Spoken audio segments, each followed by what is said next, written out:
All right. What's next? I have one from one of my favorite countries, Norway. Norway. Could you please tell something about how you avoid phrases that unintentionally keep returning during a solo? I have a tendency to return even if I don't want. Any Oh, tips? wow. That's wild.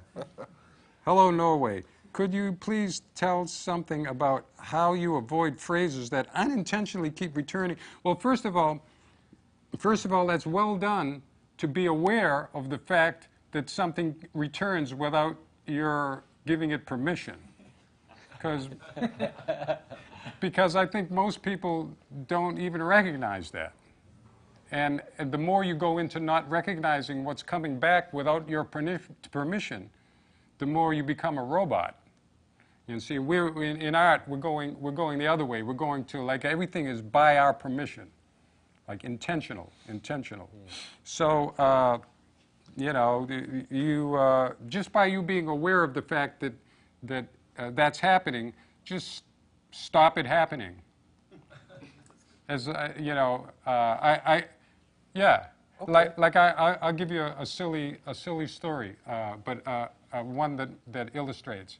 I went to a dentist once because I had this incredible toothache here. It was like, wow, that hurts, you know. So he went and he did his usual thing. They took x-rays and everything, and he looked in there and he probed around and he poked me. Does this hurt? Does that hurt?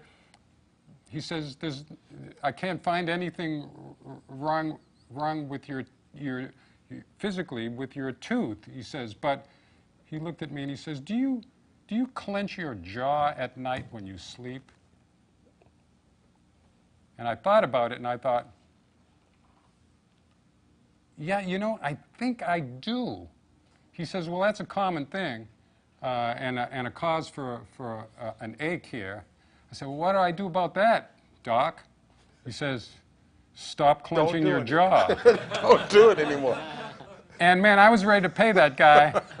I thought that's the best advice. And you know, that worked. Yeah. Doc, it hurts when I do this. Well, don't do that. I lay down, I go, okay, body, don't clench the jaw. Relax. Worked perfectly. Okay, so that's my advice, is if something comes in unintentionally, every time you notice it, you're in command. If you notice it, you're in command. You say, okay, that's it. And then you know, my advice yesterday about keeping your attention extroverted will help with that. If you keep your attention out of your head and into the environment, into the musicians you're playing with, into the room that you're in, into whatever's around in the physical environment, it'll help this mechanical thing from going on.